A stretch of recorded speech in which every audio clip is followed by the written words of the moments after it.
Bem-vindos e bem-vindas ao CSA TV, o seu canal de notícias das Américas em português. Sou Carol Coelho, volto hoje aos estúdios. Já estou recuperada do Covid-19. Muito obrigada, agradeço a todos por todo o apoio, todas as energias que a gente recebeu. Muito obrigada. E me solidarizo às famílias que estão passando por isso e que perderam também algum ente querido. Muito obrigada.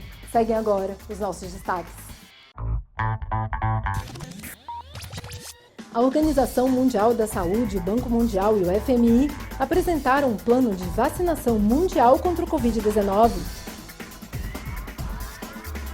Segundo a OIT, o desemprego na América Latina será de 11,1% em 2021.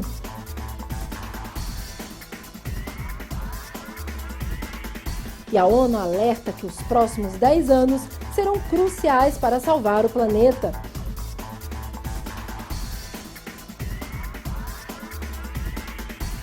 E a Unicef revela que a desnutrição infantil grave atingirá o dobro de crianças no Haiti em 2021.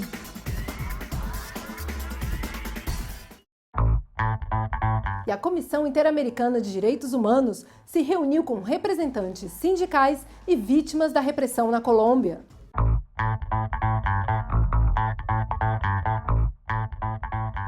Representantes da Comissão Interamericana de Direitos Humanos se reuniram com representantes de organizações da sociedade civil, sindicatos e setores afetados pela repressão às manifestações que tiveram início no dia 28 de abril na Colômbia.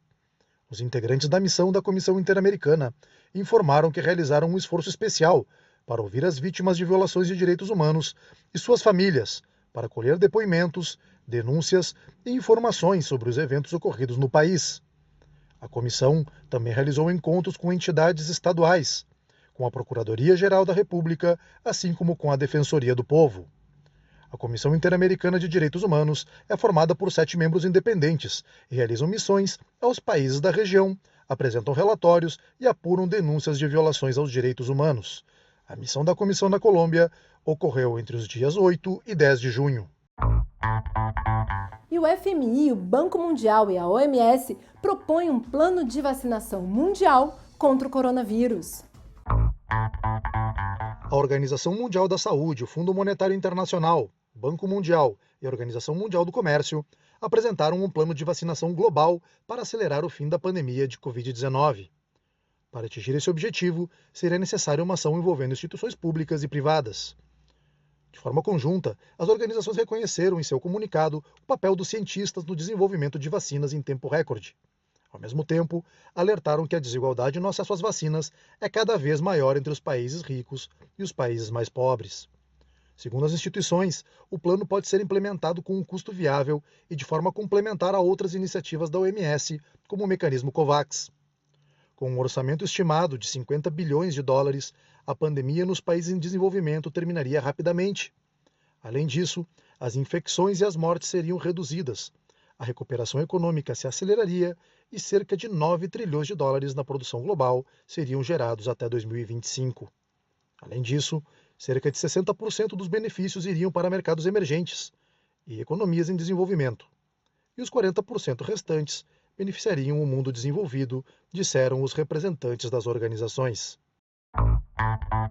Segundo a OIT, o desemprego na América Latina será de 11,1% em 2021.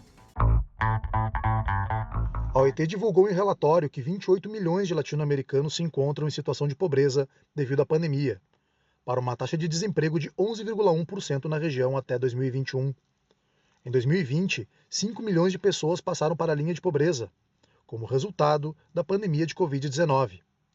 Assim, quase 30 milhões de latino-americanos, dos quais 9 milhões vivem em extrema pobreza, têm emprego, mas não ganham o suficiente para ficar com suas famílias acima da linha da pobreza.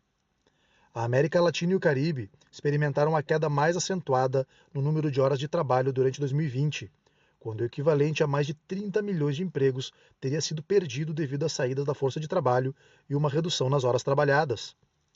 O relatório também observou que, embora no primeiro semestre de 2021 a região tenha apresentado sinais de recuperação, em que o percentual de horas de trabalho perdidas caiu de 30% para 11%, a América Latina segue como a região mais afetada no mundo pela pandemia. E nos Estados Unidos, a taxa de desemprego ficou abaixo dos 6% pela primeira vez desde o início da pandemia.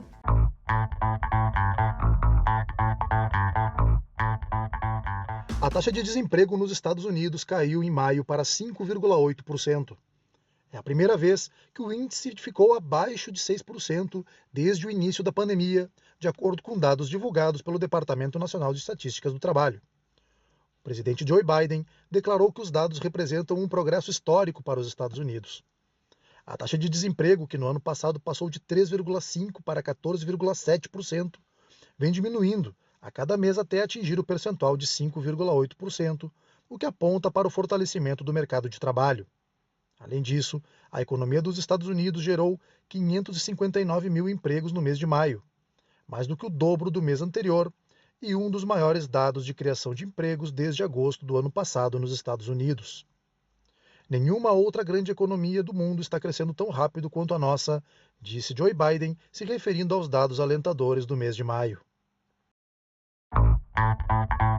E a CSA participou do Congresso Internacional de Educação Ambiental, organizado pela Confederação de Trabalhadores de Educação da Argentina. Para o secretário da CSA, Rafael Freire, o Congresso Internacional de Educação Ambiental é um reflexo claro do sindicalismo sociopolítico que estamos construindo na Confederação Sindical. Segundo ele, os sindicatos da educação têm muito a dizer sobre a questão ambiental para seus trabalhadores e para a sociedade. Rafael Freire destacou que a educação é um direito humano fundamental e a CSA propôs a educação e a formação sindical como prioridades transversais deste período. A formação política sindical deve responder às necessidades de toda a classe trabalhadora, avançar na construção dos sujeitos políticos e, ao incorporar a dimensão ambiental, constituirá uma educação ambiental popular, pela e para a classe trabalhadora, construída em conjunto com as organizações aliadas e os movimentos sociais. E a ONU alerta que os próximos 10 anos serão cruciais para salvar o planeta. O secretário-geral das Nações Unidas, Antônio Guterres, alertou que os próximos 10 anos serão cruciais para salvar o planeta da catástrofe climática, da poluição e da extinção de centenas de espécies. Segundo ele, o planeta está atingindo rapidamente extremos irreversíveis. Estamos enfrentando uma tripla emergência ambiental, ou seja, a perda de biodiversidade, as mudanças climáticas e o aumento da poluição. A ciência aponta que os próximos 10 anos são a nossa última oportunidade para evitar uma catástrofe climática, inverter a tendência de aumento da poluição e acabar com a perda de espécies, destacou Guterres em mensagem para o Dia Mundial do Meio Ambiente. Segundo o secretário das Nações Unidas, a humanidade vem derrubando as florestas do planeta há muito tempo, poluindo seus rios e oceanos e desertificando suas pastagens até serem esquecidas. Em segundo turno disputado voto a voto, Pedro Castillo foi eleito para a presidência do Peru.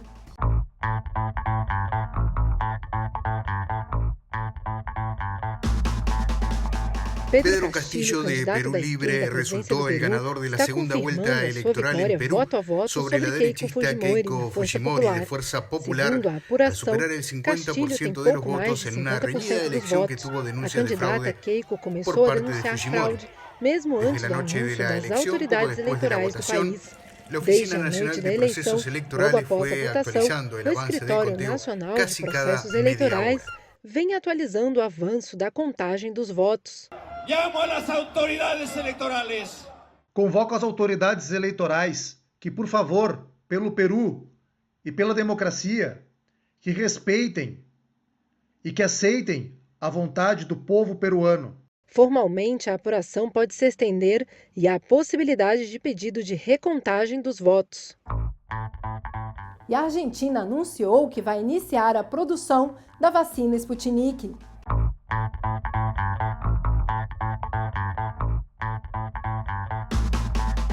Em meio a um evento virtual com o presidente da Rússia, Vladimir Putin, o presidente da Argentina, Alberto Fernandes, anunciou o início da produção da vacina Sputnik V no seu país.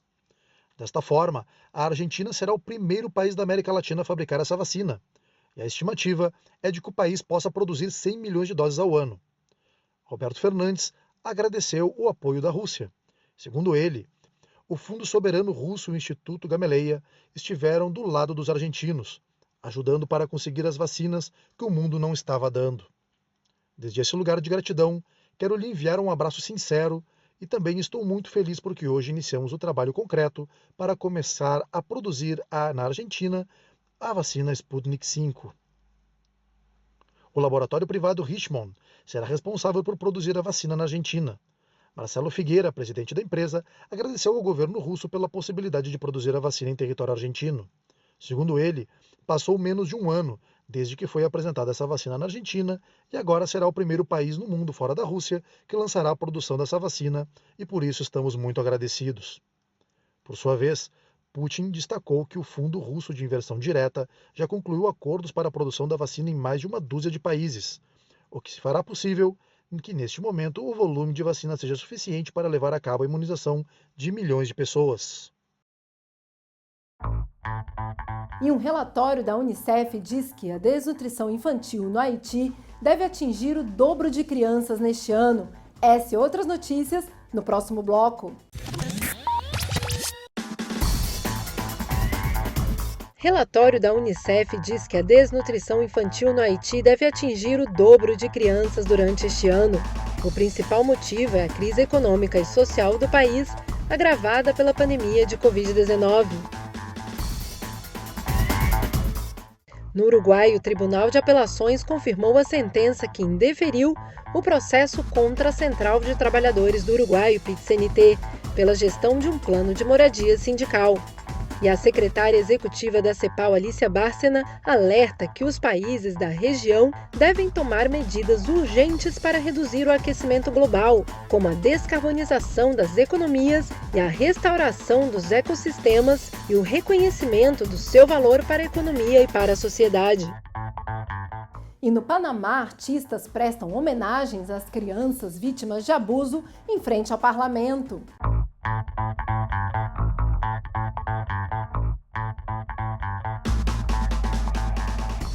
Uma manifestação artística aconteceu na sede do Parlamento do Panamá e homenageou as vítimas de abusos sexuais contra crianças e adolescentes em abrigos. O ato está ligado a revelações ocorridas em fevereiro, após a divulgação de um informe parlamentar sobre o tema. A ativista Jordana Fazano participou na manifestação. Por todos os casos de abusos e violência, estamos aqui para acompanhar a dor e sofrimento e para ser uma luz de esperança para as vítimas. 2 estátuas foram colocadas diante de uma das principais avenidas da cidade do Panamá, até chegar à sede da Assembleia Nacional, onde permanecerão por tempo indeterminado. O coletivo tem muitos artistas que criaram essa ideia de gerar consciência através da arte. Por isso, temos aqui a representação de uma menina e de um menino sobre os casos de abusos que temos no país. O escândalo dos abrigos veio à tona quando uma subcomissão do Parlamento apresentou que desde 2015 dezenas de crianças e adolescentes foram abusadas sexualmente e sofreram violência física e psicológica em pelo menos 14 casas de acolhimento que estão sob a supervisão do Estado. E na Europa, a Romênia busca medidas para deixar de receber resíduos dos países vizinhos.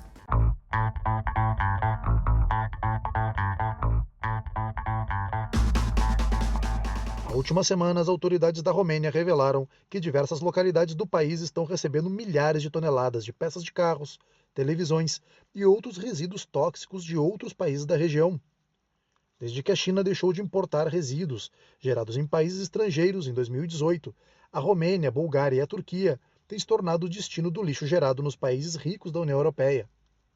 Traficantes de lixo atuam para destinar os resíduos fora dos países ricos, para reduzir os custos das empresas desses países, e o negócio rende milhões de euros e atua na margem da legislação que não proíbe a transferência de resíduos entre países desde que o receptor tenha a infraestrutura necessária para reciclar de forma integral a carga nas condições estipuladas pela União Europeia. Assim, as cargas são transportadas por meio de documentos falsificados, nos quais a empresa receptora aparece como um reciclador legítimo. O ministro romeno de Meio Ambiente denunciou que as empresas de resíduos se aproveitam das condições de pobreza da população e prometeu enfrentar energicamente as máfias que levam o lixo de forma ilegal ao país. Nos Estados Unidos, pessoas construíram suas casas e criaram uma comunidade debaixo de uma estrada da Califórnia.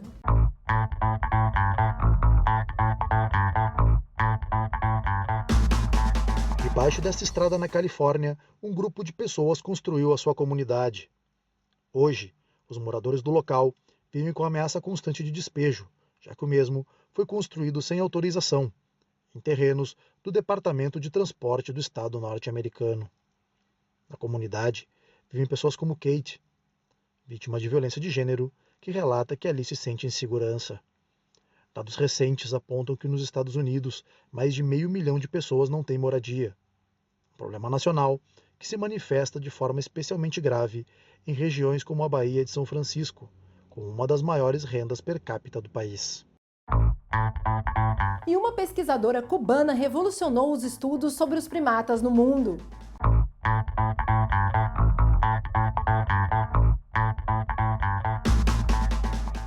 Cuba era o país com a maior reserva de macacos em cativeiro do mundo durante a primeira metade do século XX. O fato se deve à colecionadora Rosália Abreu. Seu acervo de primatas acabou se transformando num estudo antropológico. Abreu chegou a ter sob seus cuidados mais de 200 primatas de 40 espécies, assim como outros animais trazidos de diferentes locais, como papagaios, pavões, um tigre e um urso pardo. Nós nos encontramos no Sítio dos Macacos, um palácio tecnológico. A benfeitora foi Rosália Abreu, que foi dona deste lugar, considerado como o primeiro zoológico de Cuba. Especialistas cubanos de outras partes do mundo visitam o local para realizar as suas pesquisas. Entre elas, Robert Rages, pesquisador dos Estados Unidos pioneiro no estudo do comportamento social dos primatas. Foi ele, na Universidade de Yale, quem em 1924 afirmou que Rosália Abreu tinha concretizado o maior experimento antropológico jamais realizado. Aqui nasceu o primeiro orangotango em cativeiro, e foi uma realização dela. Em 1925, o professor Yarkes publicou o livro Almost Humans, dedicado a Rosália Abreu, e criou o Laboratório de Biologia dos Primatas na Universidade de Yale e o Centro de Criação de Experimentos da Flórida. Apesar do Palácio Tecnológico estar fechado ao público pela pandemia de Covid-19, os seus 101 trabalhadores realizam tarefas de manutenção no lugar que inclui jardins, restaurantes e outras instalações. Eu sou Carol Coelho, desde a sede continental da CSA em Montevidéu, no Uruguai. Muito obrigada por nos acompanhar.